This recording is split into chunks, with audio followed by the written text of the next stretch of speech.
Como saben, este es el tercer encuentro y el último de este ciclo de Construyendo Acceso a la Justicia que iniciamos hace un poco más de un mes.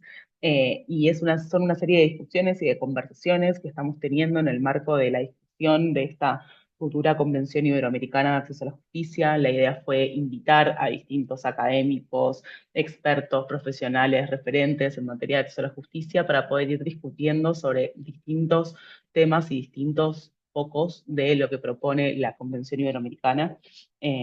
Así que hemos tenido dos encuentros muy buenos y seguramente este también lo sea. Estamos muy entusiasmados. Esto es un espacio que organizamos desde ASIG con el apoyo de la Comunidad Latinoamericana de Empoderamiento Jurídico y de la Red Argentina de Abogacía Comunitaria.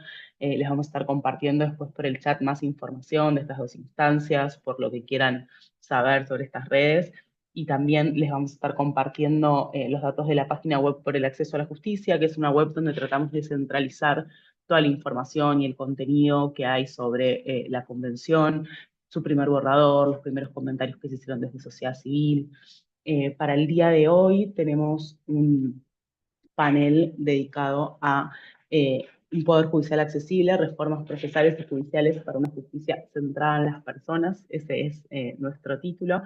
Así que sobre ese tema es que van a estar discutiendo hoy nuestros panelistas y nuestras panelistas, a quienes les agradecemos mucho por su tiempo y su participación. El espacio lo va a estar moderando María Luz Barreta, que es coordinadora de asuntos legales de Fundeps. Así que sin mucho más preámbulo, le dejo la palabra a Luz para que pueda ir guiando nuestra conversación hoy. Gracias. ¿Cómo están? Bueno, primero darles la bienvenida, gracias por sumarse. Venimos con un tema picadito, así que bueno, vamos a ver qué surge de la charla. Siéntanse libres de ir haciendo las preguntas por el chat. Si no me equivoco, vamos a hacer primero la ronda de exposiciones y después abrimos para consultas y debates. Vamos a empezar con la primera panelista, Marisa Fassi. Marisa, no sé si está por ahí. Ok, vamos primero, perdón, estamos con unos problemas técnicos, así que vamos primero con Francisco Verdí. Él es profesor de Derecho Procesal Civil de la Universidad Nacional de La Plata. Tiene un LLM en Estudios Jurídicos Internacionales de la Facultad de Derecho de la Universidad de Nueva York. Es miembro ordinario de la Asociación Internacional de Derecho Procesal y secretario académico de la Maestría en Derecho Procesal de La Plata.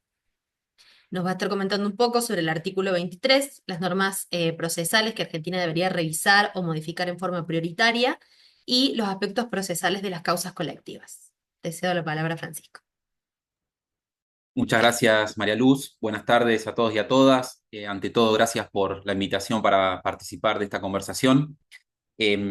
Como son solo 10 minutos, voy a ir directamente al hueso. Estuve revisando la convención, no solo con motivo de esto, sino también con motivo del trabajo que venimos haciendo desde el Instituto Iberoamericano de Derecho Procesal y más específicamente en la parte de colectivos de esta convención. Y hay algunas cosas que me gustaría decir un poco, si se quiere, también como provocación. Lo primero es que se queda un poco corta, me parece, la convención en estos aspectos. El artículo 23, que refiere a revisión de procedimientos, es un compromiso muy vago, muy general a revisar normas de procedimiento y requisitos procesales para facilitar el acceso a la justicia y adecuarlas al convenio. Creo que estamos todos de acuerdo en eso, pero si vamos a trabajar en una convención con el impacto que esperamos que tenga esta convención, me parece que podemos desagregar un poco más esto y empezar a buscar algunas cuestiones un poco más específicas que generen compromisos más concretos, ¿sí? Eh, Creo que esto es muy valioso desde ya. El acceso a la justicia es un derecho humano, por tanto tiene valor en sí mismo, por tanto también es una herramienta y un instrumento para poder reivindicar otros tipos de derechos. Y creo que otra de las cosas que también podríamos pensar para la discusión es si solamente tenemos que revisar procedimientos o también tenemos que revisar estructuras orgánicos funcionales. Yo creo que también tenemos que revisar estructuras orgánicos funcionales, porque por más que mejoremos los procedimientos, si pretendemos que esos nuevos procedimientos salgan funcionando correctamente en estructuras que están pensadas hace más de un siglo, les diría, por lo menos en Argentina, me parece que no tiene mucho sentido y vamos a tener muchos problemas por más que tengamos buenas reglas procesales y tenemos malos diseños institucionales, malos diseños orgánicos funcionales, creo que vamos a tener problemas en su aplicación. Y ahí me parece que hay una experiencia muy interesante que ya tiene algunas antecedentes, incluso en nuestro país, en el derecho comparado, que tiene que ver con la Oficina de Gestión Judicial, con la disociación de algunas tareas de jueces y juezas, más de tipo administrativo, más de tipo burocrático, más de tipo repetitivo, para permitirles ocuparse justamente de tomar audiencias, de tener verdadera inmediación con las partes, de poder generar procedimientos con oralidad real, con esa inmediación para poder generar un mejor mecanismo de obtención de información y tener una mejor solución de las controversias. Puntualmente en Argentina, me parece que esta manda, por más general que sea, es una manda que nos interpela. Estuve revisando dos o tres cosas nada más, pero me parece que vale la pena ponerlas de resalto. Nuestra ley de amparo, ley fundamental de protección de derechos humanos, derechos fundamentales, es una ley del año 1966. Es una ley de facto y es una ley que no fue reformada ni siquiera después de que el proceso de amparo adquirió estatus constitucional en el año 94 en el artículo 43. Tenemos un Código Procesal Civil y Comercial de la Nación también, del año 67, también de una época de facto de nuestro país. Ese código sí tuvo algunas modificaciones, la última más relevante, les diría, es la del 2001, la que fue operada por la ley 24588, que fue una mala ley, fue muy cuestionada, muy criticada, porque incluso fue para atrás con algunas cosas que se habían logrado avanzar. Y estamos hablando del código que no solo regula la solución y procesamiento y solución de controversias civiles y comerciales, sino que también se aplica de manera supletoria a muchas otras normas, por ejemplo, la ley de amparo, por ejemplo, directamente en materia contenciosa a nivel federal al no tener un código en la materia. La ley del recurso extraordinario federal, la ley 48, es del año 1863. Yo sé, me van a decir, bueno, tuvo un montón de modificaciones, sí, es verdad. Ha sido incluso modificada lateralmente a través de muchas acordadas de la propia Corte Suprema que han permitido generar en el contexto del recurso extraordinario otro tipo de discusiones, por ejemplo, a través de audiencias públicas, por ejemplo, a través de la presentación de amigas y amigos del tribunal, pero la verdad es que siguen operando, digamos, es un recurso, es un procedimiento recursivo que sigue operando sobre una matriz pensada, insisto, en el año 1863. Y después, conectando con la segunda parte, con el artículo 28 de los intereses colectivos, como le llama el convenio, creo que tenemos que pensar también en Argentina de las únicas dos leyes que tenemos con un poquito de regulación en esto, que es la Ley General del Ambiente, por un lado, que es una ley que ya tiene más de 20 años, es una ley de presupuestos mínimos del año 2002, que solo se ocupa de regular el daño propiamente colectivo y la recomposición de ese daño colectivo, pero que no contiene una regulación adecuada, ni mucho menos sistémica, para trabajar con la complejidad que tienen los procesos colectivos ambientales. Y algo parecido pasa con la Ley de Defensa del Consumidor, es una ley de 1993, previa a la 24240, es previa a la reforma constitucional. Tuvo una reforma muy importante en el año 2008, y muy importante no solo en términos sustantivos, sino también en términos procesales, pero también es una ley que se ha quedado a mitad de camino y que no terminó de construir un proceso diferente para trabajar con conflictos diferentes como son los conflictos colectivos. Digamos, este es un marco con 4 o 5 leyes muy concretas, muy específicas, que están vigentes, que tienen décadas de vigencia, que no están funcionando bien y que creo que tenemos que revisar, lo diga o no lo diga el convenio, pero me parece que nos interpela también desde esa perspectiva. Y por supuesto, el vacío, para conectar con el artículo 28 y los intereses difusos, el vacío completo que tenemos en términos de procesos colectivos. Más allá de estas previsiones aisladas, en la Ley General del Ambiente por un lado, en la Ley de Defensa del Consumidor por el otro, no tenemos una herramienta que se ocupe adecuadamente de tratar con conflictos que involucran cientos de miles, millones de personas y que cada vez más se están involucrando, además, delicadas cuestiones de política pública, que no están poniendo solamente en juego cuestiones o asuntos patrimoniales, sino que están poniendo en juego muchas discusiones sobre asuntos muy relevantes que históricamente no se discutían adentro del Poder Judicial y los estamos discutiendo con reglas pésimas. Cuando logramos llegar a discutirlos, porque muchas veces ni siquiera podemos llegar a lograr a discutirlos, a pesar de que hay claras violaciones y manifiestas violaciones de derechos fundamentales, porque justamente esa ausencia de reglas es utilizada también por el Poder Judicial de manera discrecional y hasta arbitraria, diría yo, en muchas situaciones, para sacarse de encima asuntos colectivos, por más que, insisto, haya claramente un caso o controversia judicial que debería disparar y habilitar la competencia del Poder Judicial para intervenir en este tipo de asuntos. Así que claramente hay que revisar los procedimientos para mejorar el acceso.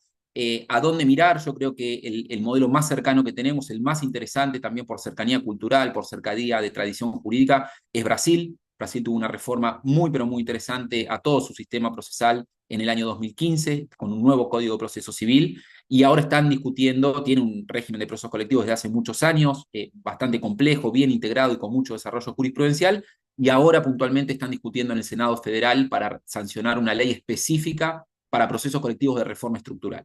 Y creo que esto vale la pena también ponerlo arriba de la mesa en un contexto como el argentino, donde estamos con nuestros dos grandes casos paradigmáticos de los decenas o cientos, les diría, que hay tramitando ya en la justicia, pero Berbisky con la recuperación recién a partir del 2002, y entre el 2002 y el 2004, con una nueva avanzada de la Suprema Corte de la Provincia de Buenos Aires, después de que la Corte Federal le dijera, che, Berbisky no está cerrado, tenés que seguir trabajando con esta causa, y por supuesto por el cierre intempestivo de la causa Mendoza, hace nada más que 3 semanas, que todavía estamos tratando de entender de qué va esa sentencia, cómo puede ser que de un día para el otro, como por un pase de magia, se haya terminado con un conflicto tan complejo y con tantas personas involucradas y con tantos temas aún pendientes de resolver.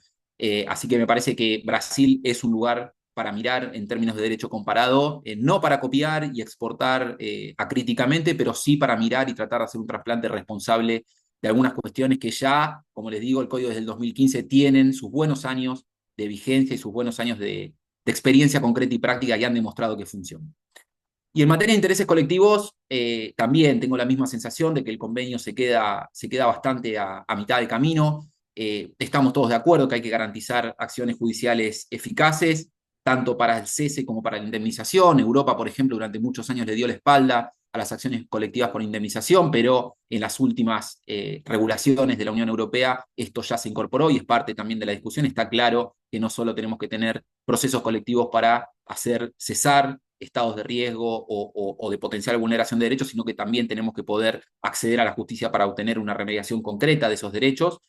Y creo que también ese artículo 28 tiene quizás un problema cuando se refiere a ciertas categorías de derechos, habla de que esos procesos judiciales efectivos tienen que estar disponibles para la tutela de derechos o intereses colectivos o difusos. Creo que hay que agregar la categoría de derechos individuales homogéneos. Uno puede decir, bueno, esto es una pavada técnica, es un tecnicismo, academicismo. La verdad es que no, porque esto termina definiendo el objeto de la tutela colectiva y uno de los claros ejemplos es Argentina, donde a pesar de la reforma constitucional del 94, hasta el año 2009 y el dictado del caso Olavi, durante 15 años, el Poder Judicial no se quiso hacer cargo de conflictos colectivos que no involucrasen pretensiones o remedios exclusivamente indivisibles. Me refiero por eso a los derechos individuales homogéneos como una tercera categoría, si se quiere, junto a la de colectivos y junto a la de difusos, que me parece que tendría que estar y que merecer una expresa mención en el convenio. Después, por supuesto, el convenio habla de legitimación, de participación adecuada. Lo de legitimación es casi una obviedad, pero en definitiva, por más regulación que le metamos, va a ser una decisión política del Poder Judicial, porque la legitimación es eso, es una herramienta política del Poder Judicial para definir cuándo entra y cuándo no entra en asuntos políticamente sensibles. Por más regulación que nosotros intentemos, creo que no vamos a poder cambiar eso. Sí creo que podemos cambiar y me parece clave el tema de la participación adecuada y también me parece muy interesante el convenio que habla de las diferentes diligencias e instancias procesales. Esto significa que tenemos que tener reglas para garantizar la participación de las personas que están involucradas en la discusión, directa o indirectamente, porque hay muchas personas, sobre todo en conflictos policéntricos, que están involucradas también indirectamente y que tienen intereses en cómo se va a resolver ese caso, que puedan tener voz real en la discusión, que puedan tener participación real en la discusión, y no solo en primera instancia, sino también en instancias de apelación e incluso en instancias extraordinarias. También me parece muy interesante lo de la tramitación prioritaria de los procesos colectivos. La única crítica o cuestionamiento que pondría acá es que el convenio dice que este trato prioritario se va a dar cuando haya, y cito textual, manifiesto interés social evidenciado por la dimensión del daño o por la relevancia del bien jurídico que deba ser protegido. Yo diría que siempre tienen que tener trato prioritario por ser colectivos, por el solo hecho de ser colectivos, por la cantidad de gente que está involucrada. Digamos, la cuestión cuantitativa termina generando incidencias, implicancias cualitativas. Me parece que tienen que tener un trato preferente, no importa si, no tiene que ser necesario empezar a analizar más finito si hay un interés social evidenciado, la dimensión del daño. Sencillamente, si tenemos cientos de miles o millones de personas involucradas en un caso, hay que ponerlo arriba de la pila. Me parece una cuestión elemental para trabajar en términos de acceso a la justicia, que como sabemos no es solo el acceso al órgano, sino también poder transitar ese proceso con cierta eficiencia. Y por último, que también, por supuesto, es clave y es importante, el convenio se refiere a la necesidad de contemplar mecanismos de tutela jurisdiccional anticipado cautelar, y esto por supuesto que es clave porque la propia Corte Interamericana tiene dicho que las medidas cautelares son parte de la garantía del debido proceso legal, porque la eficacia es parte de la garantía de debido proceso legal. Desde esa perspectiva creo que hay también mucho por hacer para regular, sobre todo la tutela anticipada y la posibilidad de obtener a través de pretensiones cautelares todo parte de lo que se está discutiendo como pretensión de fondo cuando haya, por ejemplo, un riesgo de perjuicio irreversible, y eso está generando también muchos problemas porque el Poder Judicial es muy reacio a otorgar ese tipo de medidas cautelares cuando se da esa coincidencia. Así que bueno, perdón, me excedí un minuto, yo dejaría acá con esta primera parte y después seguimos con la conversación. Gracias. Muchas gracias, Francisco. Me quedo ahí tomando nota de un par de cosas. Le cedo la palabra ahora a Marisa, creo que ya está por ahí. Sí, sí, ¿me escuchan bien? Perfecto, sí. Bueno, Marisa es al- directora del proyecto AJU, Oficina de Derechos Humanos y Justicia del Poder Judicial de Córdoba, doctora en Derecho y Sociedad, magíster en Sociología Jurídica, abogada y docente de Sociología Jurídica, codirectora del programa de Género y Derecho y Sociedad del GEDES. Nos va a comentar un poco sobre las propuestas para mejorar el acceso al servicio de la justicia, justicia abierta, transparencia y nuevas tecnologías.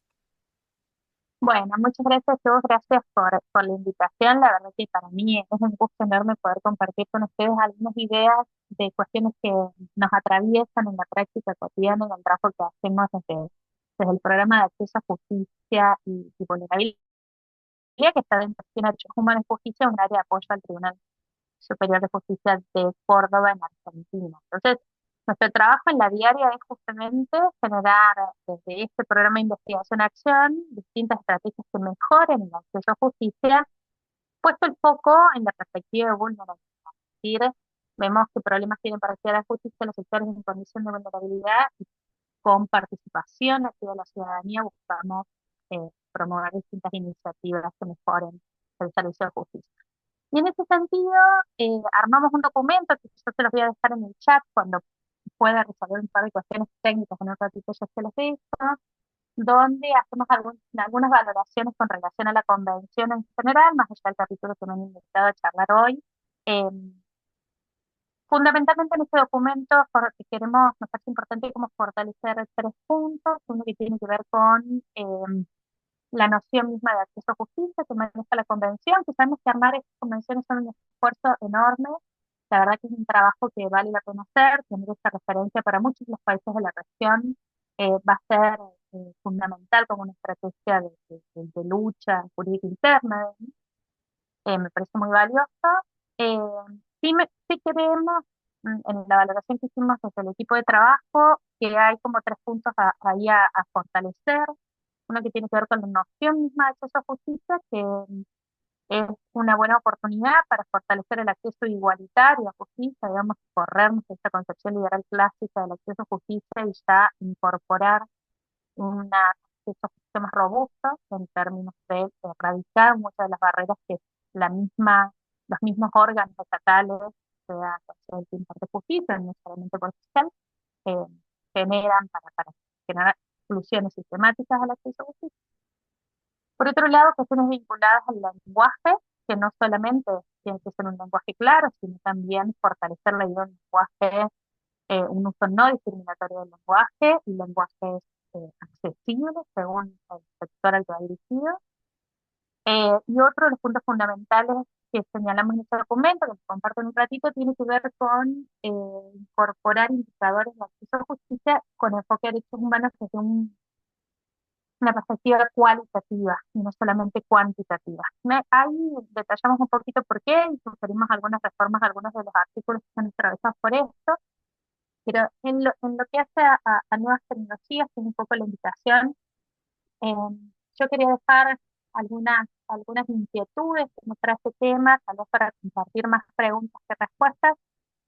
Por un lado, eh, me parece de alguna manera problemático hablar de nuevas tecnologías. Creo que eh, mucho más eh, oportuno, óptimo, hasta eficiente en nuestros contextos, pensar en términos de innovaciones públicas, porque no necesariamente van a implicar nuevas tecnologías, necesariamente herramientas tecnológicas que se apliquen a, a los procedimientos internos, sino un nuevo modo de pensar las cosas y ahí las herramientas tecnológicas tienen una importancia, pero como una herramienta más dentro de corrernos de los modos tradicionales en los cuales se ciñen los procedimientos. Tiene mucho que ver con lo que decía Federico Núñez.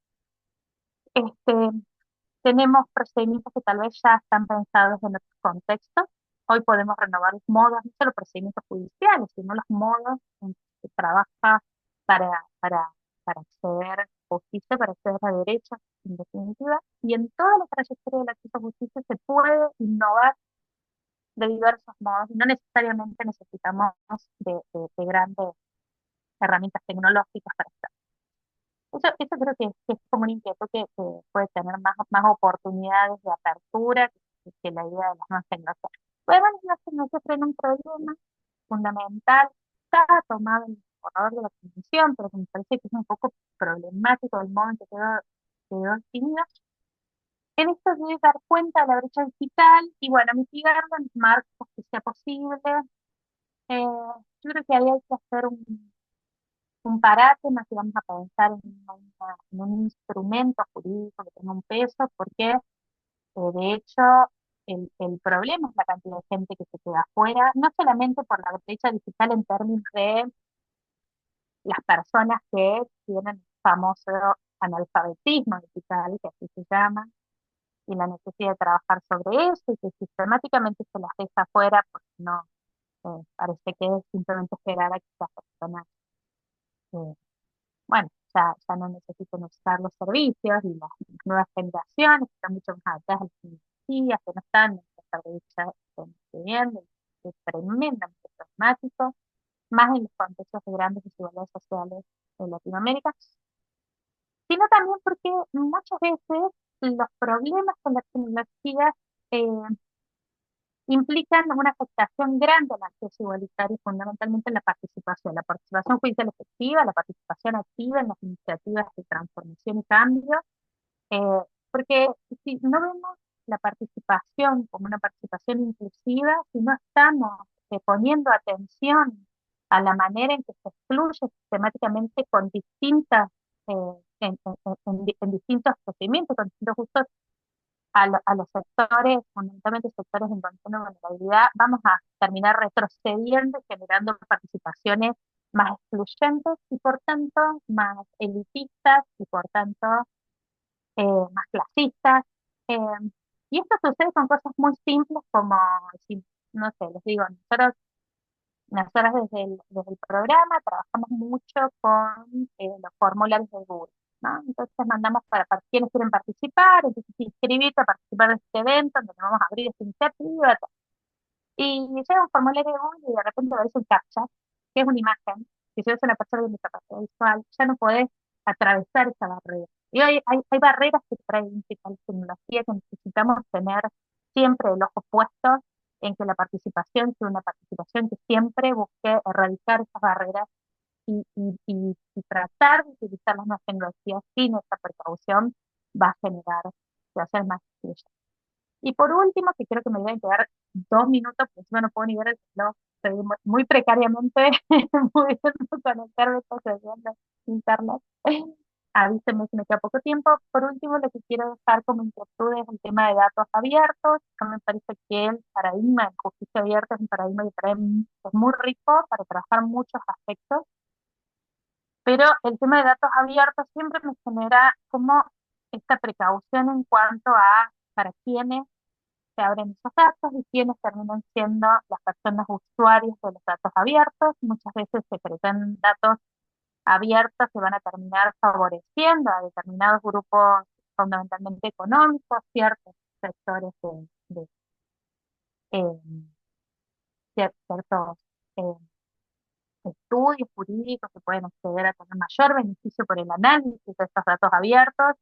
Eh, y es en términos de las administraciones de justicia, hay una inversión en tiempo, recursos en cuanto a generar esos datos, que yo creo que vale la pena hacerse la pregunta de datos abiertos para quienes y con qué finalidad. No me parece menor porque después termina generando una ventaja de quienes sí pueden leer estos datos abiertos para tener ciertas facilidades, ciertas ventajas a la hora de acceder a justicia y tomar decisiones en base a esos datos, que me parece problemático y que es importante, creo yo, tenerlos en cuenta a la hora de promover este tipo de políticas.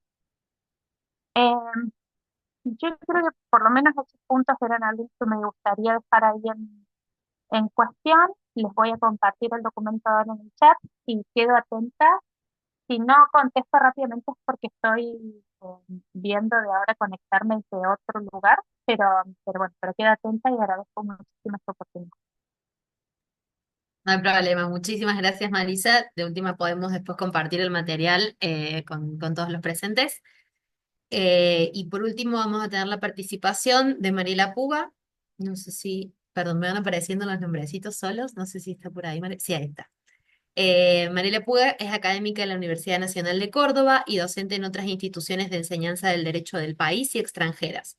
Además, se desempeña como investigadora adjunta del Consejo Nacional de Investigaciones Científicas y Técnicas de Argentina y va a estar haciendo comentarios sobre los artículos 24, 27 y 28 sobre los compromisos que Argentina asume en relación a esos artículos sobre legitimación y derechos colectivos. Hola, buenas tardes, ¿cómo están? Muchas gracias por la invitación. Me agarran un poco cansada de viajes, pero acá estoy sosteniéndome. Nada, cumplí mi tarea de análisis de esos artículos, pero también me voy a extender un poquito sobre algunas otras cosas que me llamaron la atención, si el tiempo me va a dar. Eh, en principio, el artículo 24 que refiere a la oralidad, algo ya dijo recién Francisco. A mí me sorprende la redacción. La primera sensación es reconocer la relevancia de la oralidad para mejorar las condiciones de celebración de las actuaciones del sistema de justicia, ¿no? Es de una generalidad y una vaguedad que podría ser todo y nada a la vez, y no entiendo por qué luego dice para favorecer una mayor agilidad, disminuir los retrasos. Pero pareciera un artículo que está vinculando la oralidad al retraso judicial, ¿no? Y me parece que no entiendo por qué no está la idea de favorecer o mejorar la inmediatez, que es digamos, la idea central de la oralidad y que además es un principio de acceso a la justicia fundamental para garantizar un derecho de defensa. Y en todo caso hablar de deliberación ágil, ¿no? En el sentido de no poner, digamos, por delante la idea que la oralidad es solo funcional al no retraso, porque entonces todas las audiencias las van a tomar hasta el secretario de, que es lo que pasa actualmente, digamos, todo va a ser audiencia, todo va a ser así, y no vamos a tener la inmediatez, que es la idea central, me parece que debería estar ahí. Entonces, me parece que la palabra inmediatez tiene que entrar de alguna forma estratégica para que eso... Eh, una cosa sobre el artículo 26 que no era mi responsabilidad, pero tiene que ver con la prueba. No, perdón, el 25, que me parece reinteresante lo de el anticipo de la jurisdicción y demás. eh, pero me preocupa que no haya algunas cuestiones que desde la teoría feminista y desde varias teorías de acceso a justicia se viene viendo con respecto a las dificultades de prueba, que tienen que ver, por un lado, con la evitación de situaciones de revictimización, ¿no? En especial en las mujeres, como por ejemplo evitar careos entre el que el violento y demás, o careos a veces entre trabajadores y empleadores que han tenido situaciones de violencia ahí, que no está incluido el principio de la valoración de la prueba o los principios de derechos humanos de valoración de la prueba de categorías sospechosas, ¿no? Eso me parecería una pérdida muy grande. Me parece que esta es una buena oportunidad para poner eso rápidamente ahí, que tiene que ver directamente con los grupos desaventajados. Eh, con respecto a la cuestión del procedimiento simplificado del artículo 27, me parece fantástico. No entiendo muy bien a qué se refiere o cuál sería el problema que se estaría pensando con la divulgación adecuada de los requisitos de acceso y de legitimación. En general, me parece que lo más importante, por lo menos de mi experiencia, es que no sean requisitos económicamente impeditivos, ni que demanden situaciones de revictimización, ¿no? Como por ejemplo exigirles exposiciones de su intimidad una y otra vez, o reverificación de documentos que los mismos tribunales ya tienen, etcétera. No, hay algo ahí que me parece que no estoy entendiendo en qué problema está pensando con divulgación adecuada, y hay otros problemas que me parecería que deberían incluirse. Eh, Agregaría sí, porque la simplificación a mí también siempre me da un poco de miedo, es que siempre que respete el derecho de defensa, ustedes saben, en la Argentina se está discutiendo esto del matrimonio express, ¿no? Y el matrimonio express, como sabemos, a quien va a perjudicar van a ser a las clases más desaventajadas que tienen menos acceso a la orientación jurídica, a la información y a la defensa técnica. Entonces, pensar que la simplificación no significa una habilitación en contra de esos derechos, me parece que ponerlo y aclararlo no estaría de más.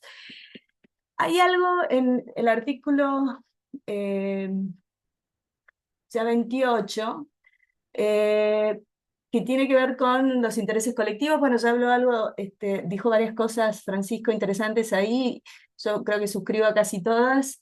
La palabra cesación e indemnización, aplaudo que esté indemnización, me parece fantástico en materia de intereses colectivos. La palabra cesación es una palabra que tiene significados polisémicos en Iberoamérica, me parece. Nosotros acá decimos inhibición, ¿no? Pero en general todos queremos decir un mandato de hacer o no hacer, ¿no?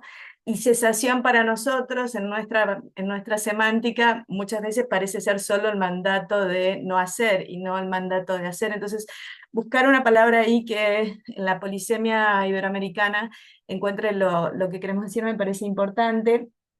Eh,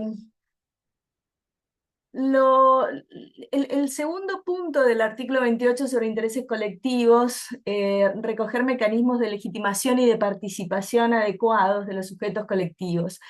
Eh, yo yo creo que eso está bien, pero también creo que tiene sus peligros, ¿no? Yo preferiría antes de participación decir que se garantice el derecho de defensa sin que ello constituya un obstáculo de acceso a los intereses colectivos. ¿Por qué? Porque sabemos que pasa en muchos países en donde las exigencias de notificaciones vuelven costosos los sistemas colectivos y las exigencias de múltiples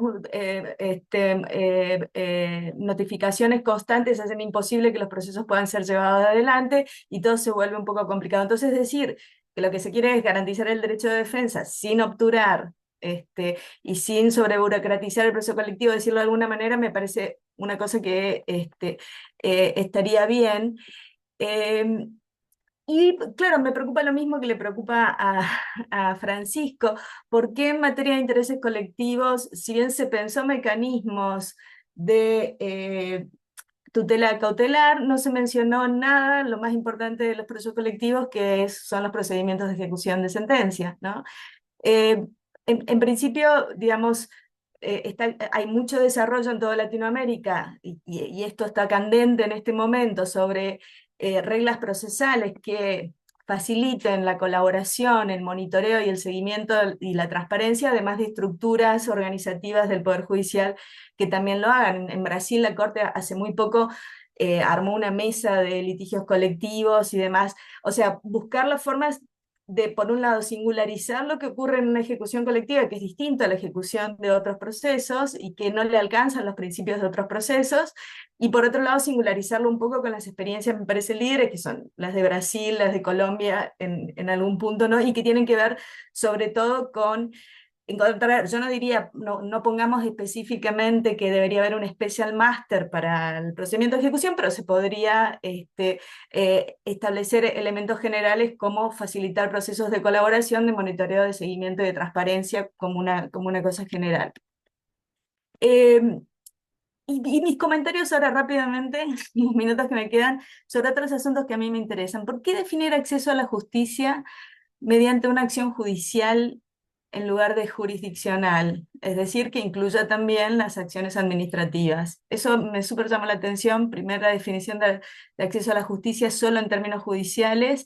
Después, en el artículo 18 se dice que la resolución de los conflictos incluyen tanto mecanismos judiciales como no jurisdiccionales. Más raro todavía, ¿no? Porque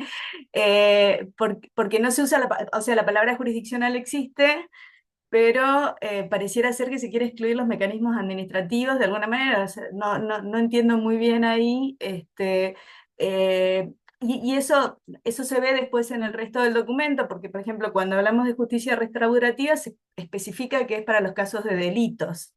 La justicia restaurativa en materia de sanciones administrativas y de justicia civil sería 20 veces más útil.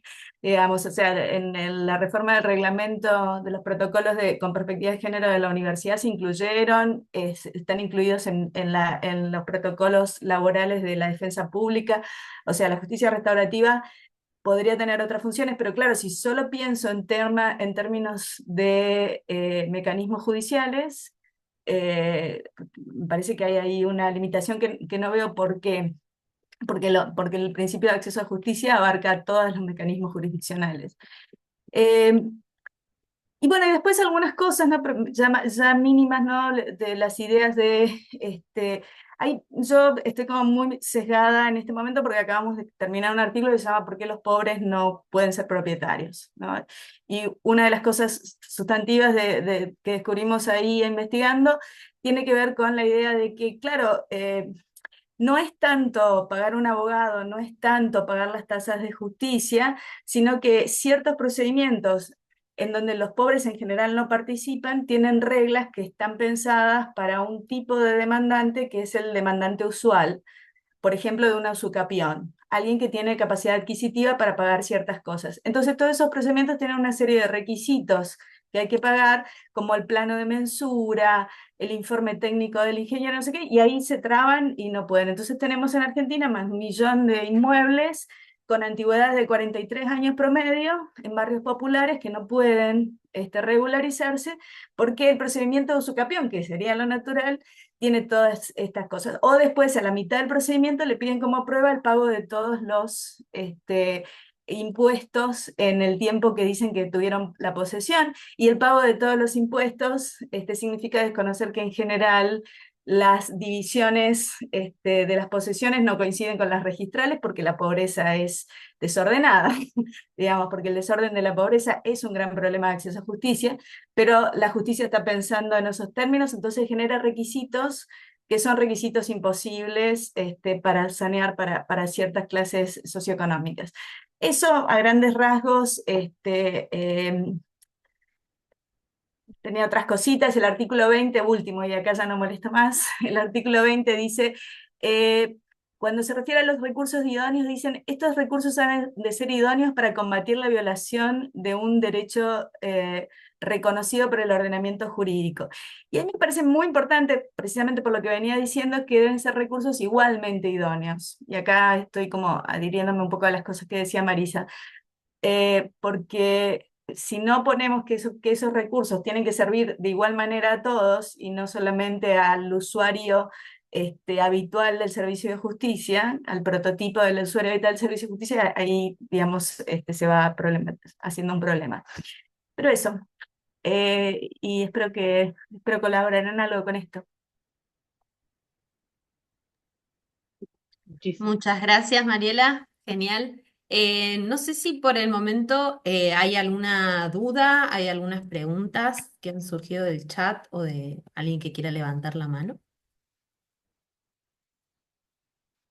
Creo que los aportes fueron súper claros y concisos, pero bueno, a lo mejor eso han generado algunos puntos de debate. Bueno, mientras les dejo tiempo para que piensen sus dudas. Ah, no, dale, Guille. No, dale, no sé si vos tenías una pregunta. No, no, Pero- no. Le voy a pasar a darle la palabra a Marco, así que dale nomás. No, le quería pedir a Mariela, bueno, gracias a todos por sus posiciones, fueron súper interesantes, pero quizás Mariela me parece muy interesante esto que decías sobre la prueba, sobre como mirar bien lo que tiene que ver con cómo se valora la prueba y qué de esto te parece que la convención podría incluir para facilitarlo, ¿no? Como entiendo lo que decís, me parece un punto que es clave cuando empezamos a conversar sobre, bueno, ok, cómo garantizamos el acceso a la justicia y empiezan a aparecer en los términos de procedimientos judiciales, ¿no? Y empiezan a aparecer los desafíos específicos de los procesos. Bueno, ok, ¿cómo estamos legitimados? ¿Cómo probamos? ¿Qué debemos pagar para acceder? Como cada uno de esos puntos. Y me interesó mucho el punto que traía sobre la prueba, quizás querés profundizar ahí. Y quizás, Francisco, vos querés profundizar algo sobre la legitimación, que también dijiste algo en tu aporte, y creo que ahí hay como dos pistas sobre cosas que la convención podría traer para hacer procedimientos judiciales más accesibles. Sí.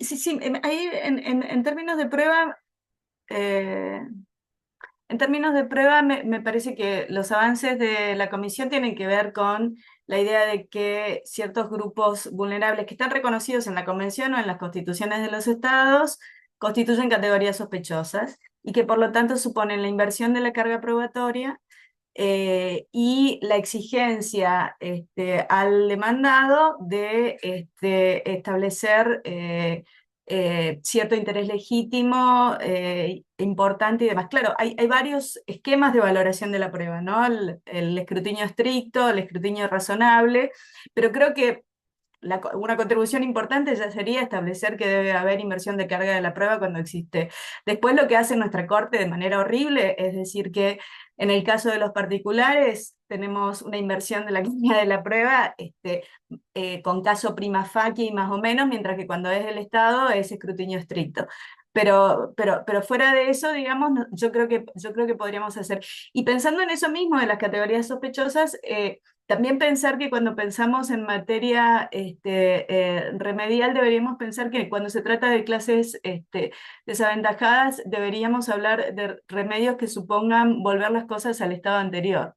Una gran discusión en este momento después de la ley de bases que eliminó la posibilidad, por ejemplo, de la reinstalación del trabajador cuando es discriminado, ¿no? Entonces, yo trataría de poner las cosas de que cuando hay discriminación, ir fuerte en materia de categorías sospechosas y en materia remedial. Eso por un lado. Y ya que le paso la palabra a Francisco, voy a interpelarlo en una conversación sobre que todas las tramitaciones de los procesos colectivos tienen que ser prioritarias. Conceptualmente estoy totalmente de acuerdo. Tengo como un miedo práctico, ¿no? Yo preferiría hablar de la prioridad en relación a los grupos vulnerables o minorías desaventajadas, porque lo que sabemos, todos los que hemos trabajado muchos años en desarrollo de normativa, es que esta normativa la terminan aprovechando los grupos más aventajados en general, digamos, y que si damos la idea de la prioridad de esto, van a venir mañana la asociación del campo, la asociación empresarial y la asociación no sé qué, y van a dominar la agenda judicial con sus demandas colectivas. Entonces yo trataría de hacer la aclaración, digamos, de que en todo caso, digamos, en lugar de usar evidenciando que el interés social está en la dimensión del daño o en la relevancia del interés jurídico protegido, diría abiertamente cuando se trata de derechos de minorías desaventajadas, una cosa así. No sé qué pensar. Está muy bueno lo que decís. Efectivamente, fíjate que la forma en que la Convención propone definir digamos, los estándares para analizar cuándo corresponde o no dar trato prioritario podrían ser perfectamente utilizados por cierto sector de la población o por el otro, ¿no? Que es efectivamente lo que vos decís. Yo creo que gran parte del problema que tenemos con esto tiene que ver con la falta de reglas y con cómo frente a esa falta de reglas los grupos poderosos imponen ese poder, imponen sus relaciones, imponen sus vínculos. Y eso me parece, yo creo que acá sí que las reglas serían muy importantes para permitir otro tipo de discusiones y para permitir también otro tipo de rendición de cuentas del Poder Judicial, que es algo de lo que no estamos hablando todavía.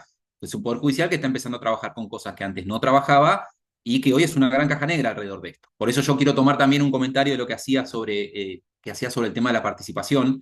Entiendo a dónde vas y tenés razón, y de hecho hay antecedentes muy claros del derecho comparado, ¿no? El clásico, las clásicas viejas notificaciones de los 60 que impedían que avance una acción de clase o que impedían. Eso es cierto, y también es cierto que si vos permitís que todas las personas con interés vengan a participar a la discusión, el proceso se termina. Por algo tenemos procesos colectivos representativos, esto supone que los grupos, subgrupos, hablan a través de esas representantes y por tanto tiene que haber cierta modulación de esa participación. Pero yo sigo pensando, y me parece que es uno de los grandes déficits que hay hoy en materia de procesos colectivos, que es la separación y el encapsulamiento que se produce del conflicto adentro del Poder Judicial y cómo se le termina muchas veces dando la espalda a las comunidades y a las personas que están directamente involucradas en los casos. En los peores casos, esto supone también cierta apropiación de parte del asunto, del conflicto del caso por ciertas entidades o por ciertas personas, en el peor de los casos, pero cuando eso no sucede, igual lo que pasa me parece es que hay un déficit de participación. Creo que hay que buscarle la vuelta y que la vuelta es regulatoria, efectivamente. y que quizás claramente no podemos pretender mandar notificaciones costosas a todos los integrantes del grupo, pero sí podríamos muy fácilmente publicar durante un mes seguido gratis en redes para que la gente sepa lo que está pasando ahí adentro. Quizás la participación no sea ir personalmente a una audiencia, quizás la participación pueda ser una participación por escrito, con un formulario que esté predispuesto, ¿no? Un poco lo que explicaba María Luz también, perdón, sí, María Luz.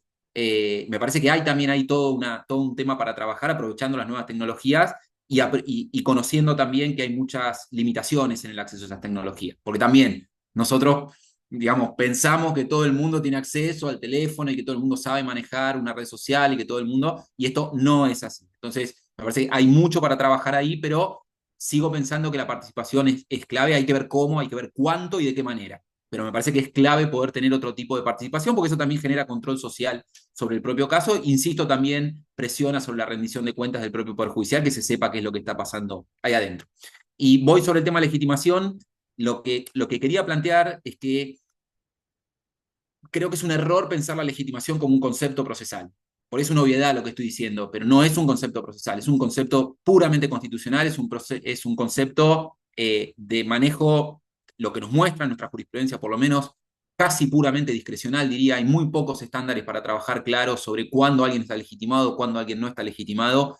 Mi sensación últimamente, verificada por lo que fue la serie de litigios contra el DNU 70 del 2023, que es un escándalo de inconstitucional y que aparentemente nadie puede discutir su inconstitucionalidad, salvo los sindicatos, porque tienen mucho poder, la CGT y otros sindicatos que vinieron atrás, salvo lo que le pasó al CECIM, el grupo de veteranos de Malvinas en La Plata, porque tuvieron la suerte que un tribunal de justicia les diga, y sí, si ustedes le fueron a poner el cuerpo a la guerra para defender la soberanía, ¿cómo no van a poder plantear una simple causa judicial para defender la ley de tierras? Pero es una rareza total en el marco en el que estamos trabajando, un contexto, un marco que incluso ha producido sentencias de Cámara que han rechazado pretensiones, por ejemplo, propuestas por organizaciones de inquilinos frente a la derogación de la ley de alquileres, ni más ni menos, con argumentos que dicen que no tienen un agravio diferenciado del resto de la sociedad. Entonces, me parece que y esto vos, Mariela, lo conocés muy bien, lo has estudiado muchísimo. Si vos ves los argumentos que dan los tribunales para trabajar sobre legitimación, ahora más modernamente también sobre causa o controversia, y ahora también más modernamente sacándole el polvo a las cuestiones políticas no justiciables, son los tres comodines tradicionales que trajimos del derecho estadounidense constitucional y que se siguen usando en un contexto que ha cambiado mucho, porque nuestro contexto constitucional ha cambiado mucho, nuestro contexto convencional ha cambiado mucho, el marco el escenario donde se mueve el Poder Judicial ha cambiado mucho, y esos argumentos tendrían que ser revisitados desde otro lugar, que creo que no es un lugar procesal, insisto, creo que es un lugar más constitucional y de discusión de poder puro y duro y de distribución de poder entre los distintos departamentos de Estado, pero sí necesitamos otro tipo de justificación de parte del Poder Judicial. Digamos, si no vas a intervenir, explícame por qué no vas a intervenir, porque de vuelta, cuestiones que hace 30 años se podían considerar netamente políticas y completamente alejadas del negocio de trabajo del Poder Judicial, completamente afuera del 116 de la Constitución, hoy son cuestiones que con un esfuerzo argumental relativamente razonable se pueden plantear en clave de derechos. Y hay violaciones masivas y de derechos fundamentales muy serias que se están produciendo con respaldo convencional, con respaldo constitucional, incluso con respaldo legislativo y reglamentario algunas, que están mereciendo la misma respuesta comodín de puro poder decir no quiero intervenir y no intervengo. Me parece que ahí es donde también hay que trabajar y creo que para eso, insisto, no tenemos que pensarlo desde el punto de vista procesal, sino más desde el punto de vista puramente constitucional y de poder. Totalmente de acuerdo, pero ahí no te parece que, como yo veo la legitimación activa en general, se construye primero la idea de un interés colectivo y luego la idea de legitimación, o se construyen en conjunto, ¿no? Entonces, por eso a mí me parece súper importante el concepto de minorías desaventajadas, grupos desaventajados, etc. Y me parece raro que esta convención no tenga dentro de las definiciones al principio esa definición, ¿no? Porque esa es la definición, me parece, eje para muchas cosas, para que toda esta convención no sea usada solamente por los grupos que tienen acceso a la justicia hoy, digamos, que la prioridad esté en esos grupos, pareciera ser. Entonces, hay una legitimación activa que sea más flexible cuando estamos hablando de estos grupos que cuando estamos hablando de otros, que es un poco lo que dice Alavi hacia el final con relación a los grupos homogéneos, me parece que sería Y en general pensar, digamos, las articulaciones procesales desde ese lugar. O sea, si vamos a remediar, si vamos a hablar de prioridad, la prioridad es para esto, si vamos a hablar, eso me parece ahí como, pero tenés toda la razón, yo también creo que la legitimación activa es un concepto constitucional. Agrego solo una cosita para seguirte en eso. Tenemos un ejemplo en la Ley General del Ambiente, digamos, que tiene distintos tipos de legitimaciones vinculadas con distintos tipos de pretensiones. Y una de esas discusiones es, bueno, la acción de cese del daño ambiental. ¿Es una acción popular o no es una acción popular? Porque dice toda persona la Ley General del Ambiente.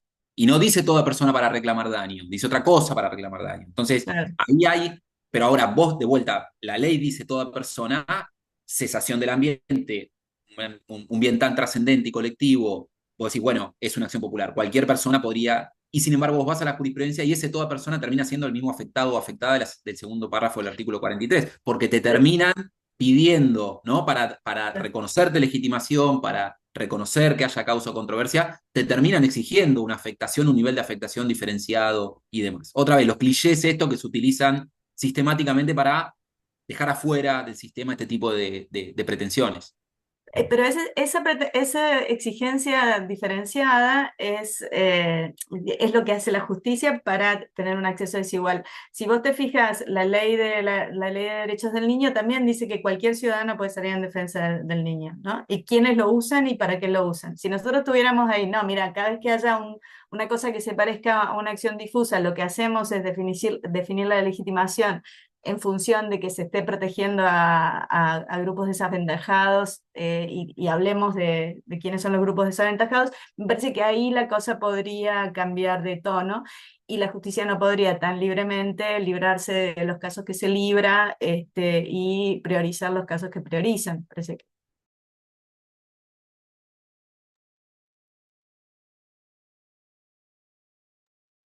Bien, bueno, muchísimas gracias por este intercambio. Me quedo también pensando en lo que comentaban sobre el acceso al conocimiento más democrático por parte de la ciudadanía, tanto de los procesos y de la parte jurídica en sí, bueno, como los trasfondos, esto que decíamos, la argumentación, los fundamentos detrás, que por supuesto conllevan una parte política, pero bueno, tienen que tener un aval jurídico para poder proceder y hoy ahí tenemos ese hueco que no nos da respuestas.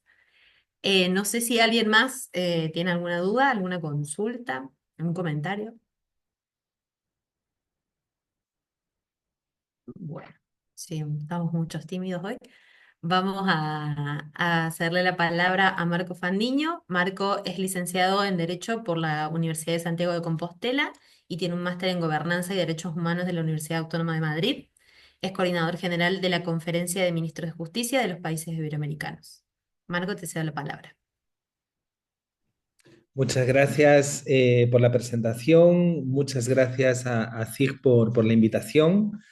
Bueno, y muchas gracias también a mis compañeros de panel por la preparación, por el estudio del borrador del convenio y por el nivel también de la discusión.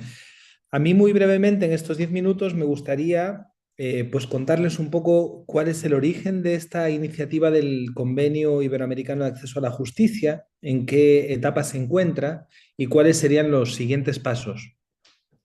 Esta iniciativa, de alguna forma, toma la posta de lo que fue la experiencia de las 100 reglas de Brasilia sobre acceso a la justicia de personas en situación de vulnerabilidad, que fueron aprobadas en el año 2008 por la Cumbre Judicial Iberoamericana, que reúne a las Cortes Supremas de todos los países de la región iberoamericana.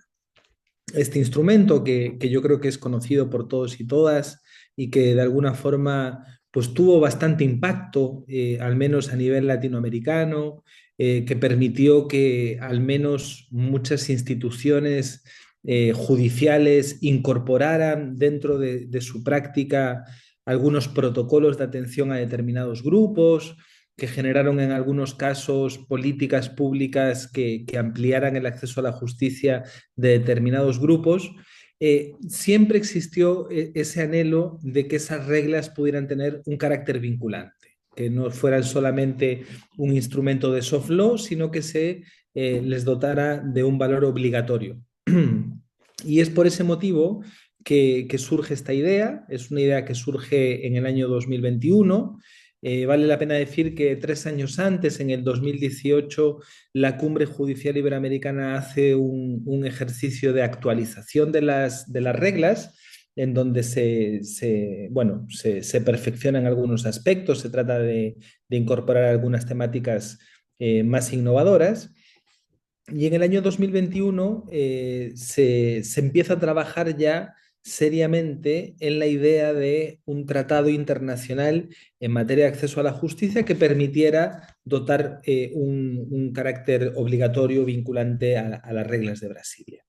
Y es ahí cuando se toma la decisión de que sea la Conferencia de Ministros de Justicia de los países iberoamericanos la que tome este desafío, pues por dos motivos. En primer lugar, porque tiene personalidad jurídica, a diferencia de la Cumbre Judicial Iberoamericana o de otras asociaciones como la Asociación Iberoamericana de Ministerios Públicos, y por otro lado también, como representa a los poderes ejecutivos, tiene también dentro de sus facultades del organismo la adopción de tratados internacionales. Y en ese momento la CONGIB empieza a trabajar en un primer borrador que fue elaborado por un grupo de consultores financiados por el programa Eurosocial de la Unión Europea.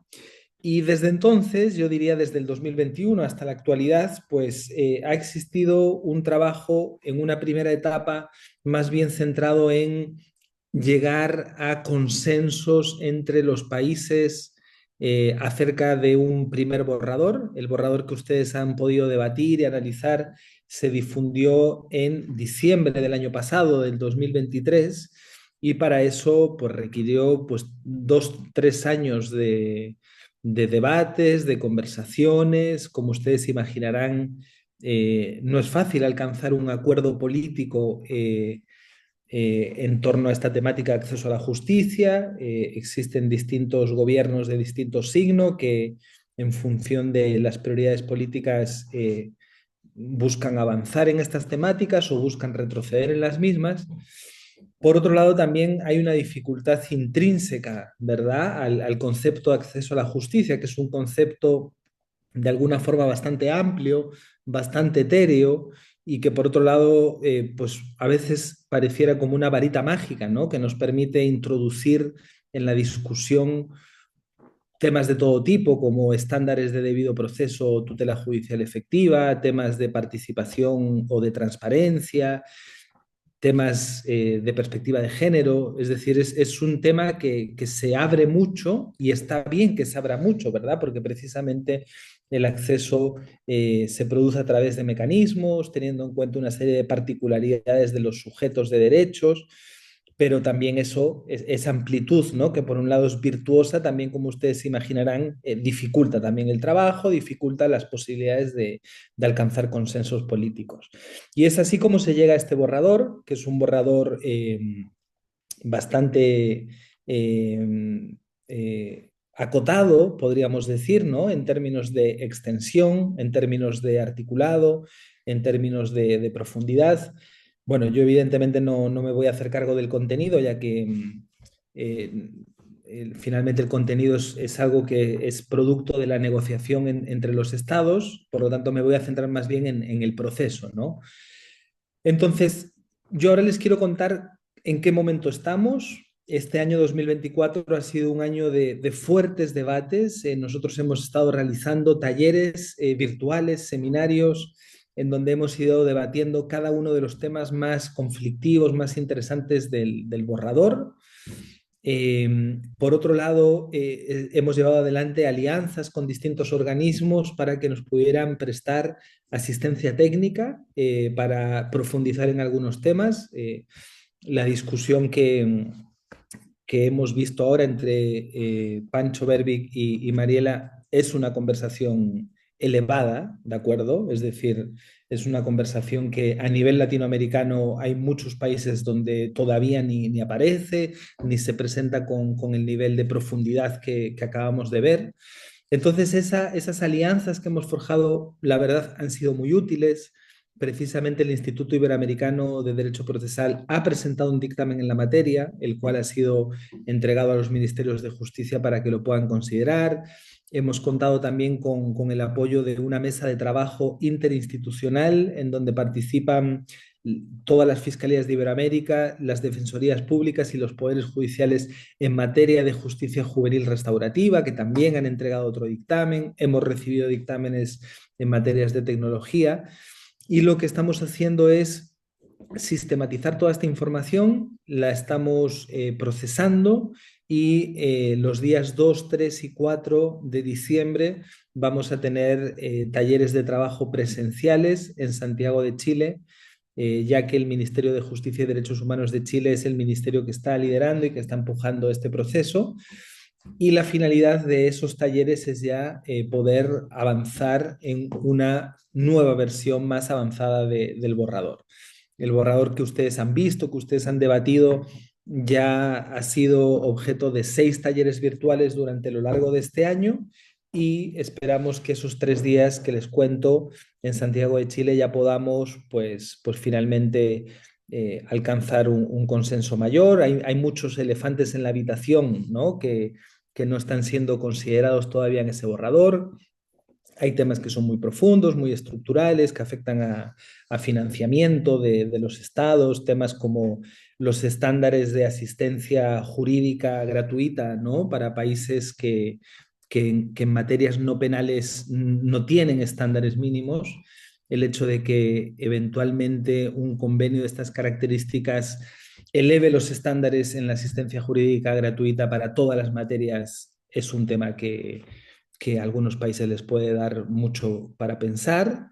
Evidentemente, como ustedes imaginarán, por las distintas sensibilidades políticas hay temas vinculados a género, a diversidades y disidencias que en algunos casos nuevamente hay países que se echan para atrás.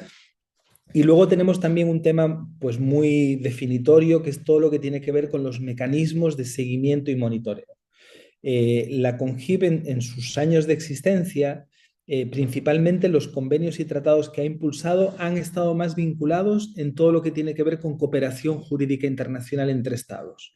Y por lo tanto son tratados más bien que lo que buscan es favorecer la coordinación, la cooperación entre estados en casos judiciales transnacionales. Por lo tanto, no han sido históricamente convenios que regulen nuevos derechos y que generen obligaciones para los estados. Este para nosotros es principalmente un desafío de primera magnitud, ya que lo que se busca es que este convenio genere estas obligaciones, reconozca nuevos derechos y que podamos tener mecanismos efectivos para el seguimiento, para el monitoreo y para la fiscalización del tratado. Vale la pena decir también que la CONGIF es un organismo pequeño y por lo tanto también hay una necesidad de buscar un mecanismo que sea lo suficientemente efectivo por un lado, pero por otro lado que pueda ser sustentable, ¿no? Desde el punto de vista económico. Todos esos temas van a ser abordados en estos talleres que les comento en Santiago de Chile y precisamente las actividades parten el día 2 con un encuentro regional que va a ser público, abierto, que va a ser retransmitido en streaming y prontamente vamos a lanzar la difusión y ahí los vamos a estar evidentemente convocando y bueno, me gustaría agradecer la instancia, agradecer que se hayan dado el tiempo de revisar el borrador, de comentarlo, de discutirlo y a CIG por tener la buena voluntad de convocar esta serie de actividades. Así que bueno, me gustaría dejarlo ahí y muchas gracias. Muchas gracias, Marco. Bueno, muchas gracias a todos los panelistas. Creo que se ha enriquecido mucho la conversación a medida que fuimos avanzando. Nos dejan un par de preguntas a esta última perspectiva sobre todo, sobre las diferencias de estándares jurídicos y los tipos de decisiones que hay detrás, que también tienen que ver con decisiones políticas, como bien veníamos sosteniendo. Marisa, sí, te cedo la palabra. Ay, perdón, cortito y medio accidentado con mis problemas de conexión, pero por acá mi hija que la van a escuchar de fondo. eh, un horario medio difícil para seguir. Eh, una cosa me parece importante ahí de la discusión, o sea, la verdad que es muy interesante escuchar el ping-pong entre Mariela y, Federico. Bueno, perdón, se cambió el nombre. Federico. Eh, yo ahí lo que me parece importante en esta oportunidad que tenemos de la convención y por lo que venían contando de lo que sigue, es no dejar de hacer el énfasis en una cuestión que se viene notando tanto en Reglas de Brasilia como en esta cuarta ola de, de los derechos humanos, Convención de los Derechos de las Personas con Discapacidad, la Convención Interamericana de las Personas Mayores, que es poner el acento en cómo las barreras están en ese entorno. Y en ese entorno, en el acceso a justicia, está el personal judicial, el personal estatal, de los ámbitos administrativos, y empezar a fortalecer cosas que ya dice la CEDAW, que dice, digamos, el Derecho Internacional de los Derechos Humanos, que tiene que ver con poner la mira, erradicar la mirada que tiene el personal estatal sobre las personas que acuden a resolver esos conflictos en las instancias estatales. Entonces, porque digo, vos puedes tener una normativa que sustente lo que dice Mariela, ¿no? Las categorías sospechosas, puedes tener unas legitimaciones más amplias. Ahora, cuando llega, si la persona que tienes al frente ya va a generar en sí un obstáculo, los argumentos para la exclusión van a estar siempre a mano, ¿no? Entonces yo creo que es una buena oportunidad para trabajar fuertemente en la necesidad de abordar justamente al personal estatal que da y brinda esa respuesta, ¿no? Eso nomás para dejar ahí. Bueno, gracias. Muchas gracias, Marisa. Y tenemos para algunos minutos de cierre, si Francisco y Mariela tienen algún comentario más, o Marco también para hacer respecto a las preguntas. El resto pueden ir poniendo por el chat, así vamos respondiendo.